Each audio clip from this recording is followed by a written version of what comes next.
नमस्कार दोस्तों, मैं सोनिया आप सभी का फिर से एक नए ब्लॉग में स्वागत करती हूँ। आई होप आप सभी ठीक होंगे, खुश होंगे, स्वस्थ होंगे।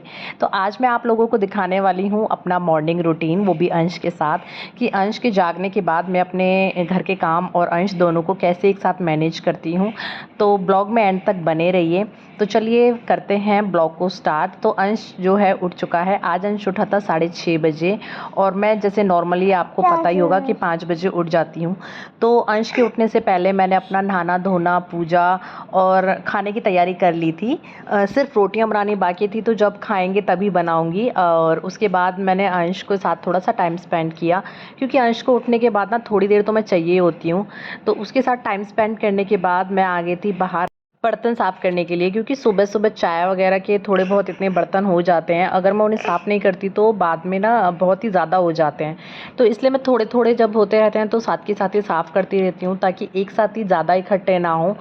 और अंश भी देखिए यहीं बाहर मेरे पास ही बैठा हुआ है, क्योंकि अभी अंश के पापा तो उठे नहीं हैं, वो सो ही रहे हैं। और अंश की भी दादी आई हुई थी कल, तो वो भी बाहर कहीं घूमने गई हुई हैं। और अंश मेरे पास ही बैठ के अपना, मैं उसको पोयम सुना रही थी। हाँ, तो मैं उसको बस पोयम सुनाने लगी हुई हूँ और साथ ही साथ अपने बर्तन भी कर रही हूँ। तो देखिए अंश की दादी भी आ गई थी और वो अंश को ले गई थी बाहर खिलाने के लिए, क्योंकि अंश सुबह उठने के बाद ना उसको बाहर जाना ही जाना होता है।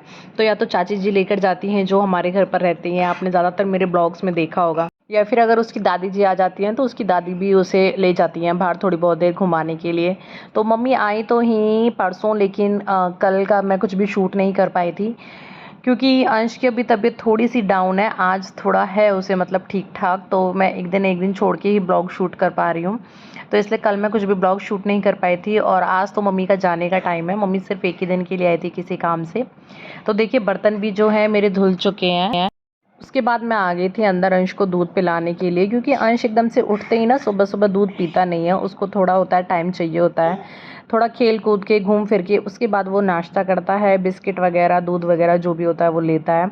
तो बस मैं उसको दूध ही एक उसका ठंडा कर रही थी। देखिए बच्चे के साथ घर और बच्चे दोनों को एक साथ मैनेज करना थोड़ा मुश्किल होता है, लेकिन अगर हम चीज़ों को प्रॉपर प्लानिंग के साथ चलें और थोड़ी सी फुर्ती दिखानी होती है। अगर मैं सोचूं कि हाँ मैं आराम से धीरे धीरे कर लूँगी, इस काम को हो जाएगा, तो बहुत ही मुश्किल हो जाएगी। इसलिए मैं थोड़ा सा फास्ट अपनी करती हूँ सर्विस को, मतलब एकदम एनर्जी के साथ काम करती हूँ ताकि जल्दी जल्दी ख़त्म हो जाए। क्योंकि अगर अंश परेशान भी करे तो मैं उसके साथ थोड़ा सा टाइम स्पेंड भी कर पाऊँ, उसे मतलब मैनेज कर पाऊँ। तो मैंने देखिए अंश को यहाँ दूध दे दिया है, अंश अपना दूध पी रहा है और उसके साथ मम्मी भी आ गई थी, अपना नाश्ता पानी कर रही है। मम्मी भी चाय बिस्किट ले रही हैं सुबह सुबह के। और हस्बैंड देखिए अभी उठे ही नहीं है। आजकल हस्बैंड को थोड़ा सा पता नहीं क्या हो रहा है, उनकी भी तबीयत थोड़ी सी डाउन हो रही है। वो आजकल लेट ही उठ रहे हैं। कोशिश तो बहुत करती हूँ कि उन्हें टाइम से उठा दूँ, लेकिन नहीं हो पाता। और ये आजकल मौसम ही ऐसा चल रहा है ना, आप हर तरफ देख लो, सब ऐसा ही हो रहा है कि कहीं कुछ ऐसी छोटी मोटी बीमारियां हर किसी को लगी हुई हैं। अंश भी काफ़ी दिनों में ठीक हुआ है, 10 से 15 दिन में जाके ठीक हुआ है और एकदम ना इतना कमज़ोर हो गया है। अब देखती हूँ कि क्या करती हूँ, उसको कैसे, उसकी डाइट का ध्यान रखना पड़ेगा मुझे, ताकि वो फिर से पहले जैसा हो जाए। तो देखिए मम्मी और अंश वहाँ पर कर रहे थे नाश्ता, इतने में मैं आ गई थी यहाँ पे रोटियाँ बनाने के लिए। क्योंकि अगर अंश देखिए अभी तो बिज़ी है, तो तब तक मेरी रोटियाँ बन जाएंगी। इतने वो दूध वगैरह पी रहा है, मम्मी है अभी, मम्मी के साथ है, थोड़ा खेलेगा कूदेगा, तब तक मैं अपनी रोटियाँ बना लूँगी। क्योंकि हस्बैंड के लंच पे भी जाती हैं और खा के भी जाते हैं, मम्मी भी है तो मम्मा भी जो है खाना वाना खा के जाएंगी। तो उसी के चक्कर में मैं फटाफट लग गई थी अपनी रोटियाँ बनाने के लिए।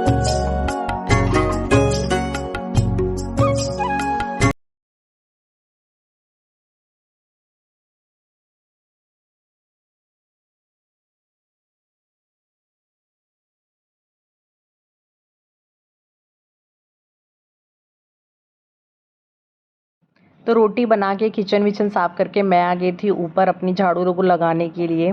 क्योंकि मैं सबसे पहले ऊपर के पोर्शन में ही झाड़ू लगाती हूँ। जो लोग मुझे पहले से फॉलो करते होंगे उन्हें पता होगा इसका रीज़न।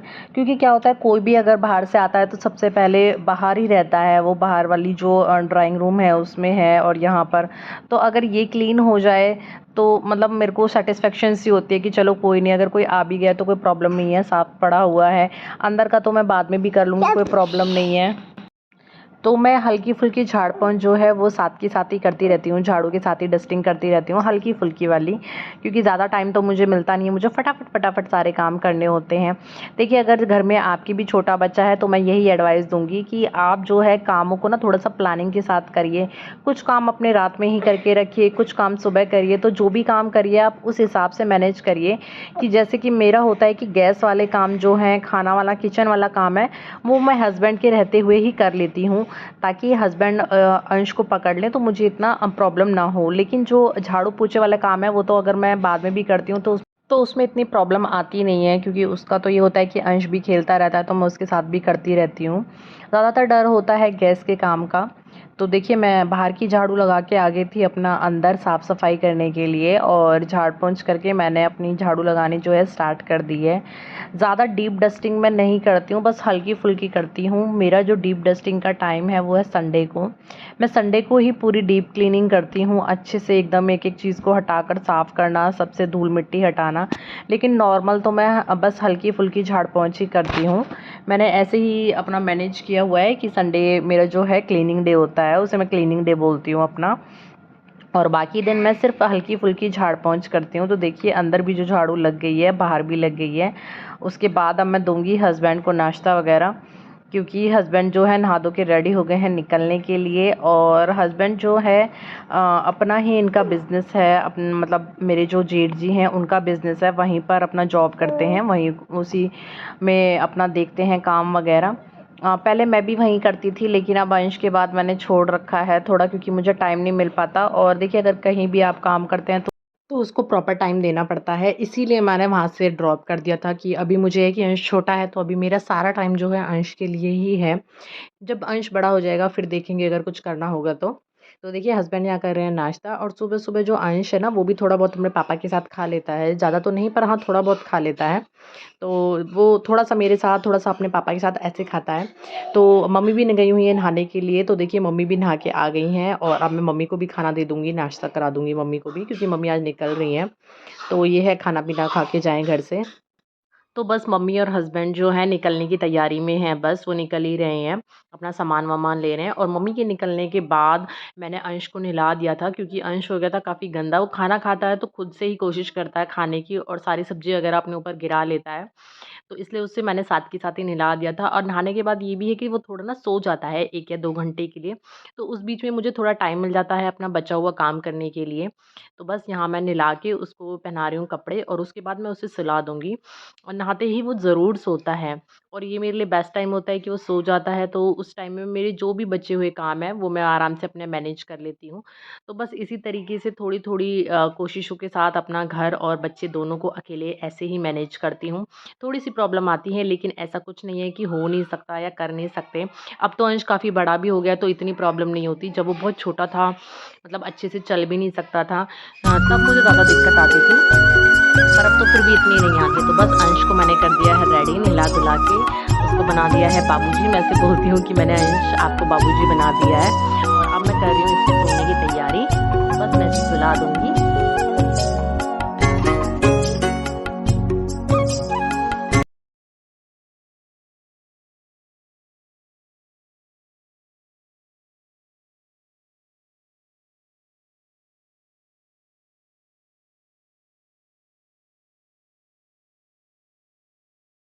तो अंश को सुलाने के बाद मैं लगी थी अपने पोंछा लगाने के लिए, क्योंकि सिर्फ़ मेरा पोंछा और कपड़ों का काम रह गया था। तो कपड़े आज मैंने मशीन लगाई थी, तो मशीन में धुल चुके थे, बस पानी में से निकालने थे।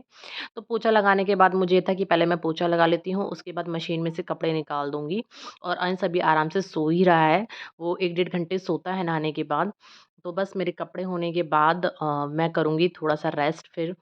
तो देखिए, इसी तरीके से जो है प्रॉपर प्लानिंग के साथ और थोड़ी-सी स्पीड के साथ मैं अपने काम जो है फटाफट-फटाफट कर लेती हूँ, सुबह मॉर्निंग के काम। और मॉर्निंग में ही ज़्यादा काम होते हैं, इवनिंग में तो देखिए सिर्फ़ खाना-वाना बनाना होता है, बाकी इतना काम नहीं होता है। तो जब मैं अपने कपड़े वगैरह धोकर नीचे आई थी, तो देखा अंश उठा हुआ था और आराम से बेड पे ही अकेले खेल रहा था। तो देखिए मैं सारे काम ख़त्म करने के बाद थोड़ा-सा अपना टचअप सा करती हूँ, मतलब मुँह वगैरह धोती हूँ और जो भी है अपना हल्का-फुल्का सा मेकअप, बिंदी, लिपस्टिक वगैरह वो लगाती हूँ, मॉइस्चराइज़िंग लगाती हूँ। और सुबह मैं जो दुपट्टा डालती हूँ वो कॉटन का डालती हूँ, क्योंकि काम करने में ना ईज़ी होता है। और बाद में जब मैं अपना सारा काम फिनिश करके अपना थोड़ा-सा टचअप सा करती हूँ, तो मैं अपना मैचिंग का दुपट्टा लेती हूँ सूट का। सुबह आप मुझे जितने भी ब्लॉग में देखोगे ऐसे ही कॉटन के मिसमैच दुपट्टे के साथ देखोगे। तो बस मैं कंघी कर रही हूँ और अंश अपना लगा हुआ है नीचे खेलने के लिए। मेरे साथ एक प्रॉब्लम ये होती है कि जब मेरा सोने का टाइम होता है तब तक अंश की नींद पूरी हो जाती है और वो उठ जाता है। पर ठीक है, कोई बात नहीं, फिर अभी मैं उसके साथ थोड़ा-सा खेलूँगी, 1 डेढ़ घंटे उसको टाइम दूँगी, क्योंकि वो अभी तुरंत एकदम से नहीं सोएगा, क्योंकि अभी सोकर उठा है। 1 डेढ़ घंटे उसको टाइम चाहिए फिर दोबारा सोने के लिए।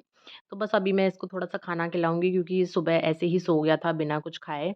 अभी मैं इसको थोड़ा-सा खाना खिला के फिर इसको सुलाने की कोशिश करूँगी। तो देखिए अब मैं भी हो गई हूँ रेडी। तो जी चलिए मैं इस ब्लॉग को यहीं एंड करती हूँ। अगर आप लोगों को ब्लॉग पसंद आए तो प्लीज़ लाइक करें, शेयर करें, कमेंट करें और चैनल को अभी तक सब्सक्राइब नहीं करा है तो वो भी कर लीजिए। मिलते हैं फिर से एक नेक्स्ट ब्लॉग में।